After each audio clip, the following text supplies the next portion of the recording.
नमस्कार मित्रांनो, प्रत्येक माणसात सकारात्मकता आणि नकारात्मकता या गोष्टी असतातच.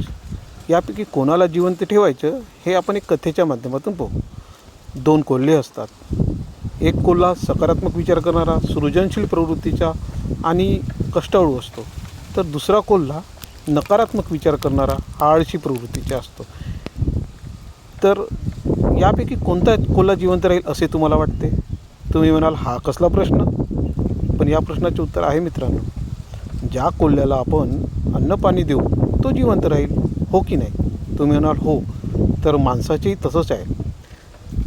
माणसामध्ये असलेल्या आळशी प्रवृत्ती, नकारात्मक विचार किंवा चांगल्या प्रवृत्ती, सकारात्मक विचार यापैकी ज्या गोष्टीला आपण अन्न पाणी देऊ त्याच माणसामध्ये जिवंत राहील आणि माणूस त्याच प्रवृत्तीचा होईल. आणि म्हणून मित्रांनो, आपण नेहमी सकारात्मक आणि चांगल्या विचाराचे अन्न माणसाला द्यावं, म्हणजे माणसाची प्रवृत्ती हळूहळू त्याच दिशेने काम करेल आणि एक माणूस एक चांगला सकारात्मक प्रवृत्तीचा बनेल.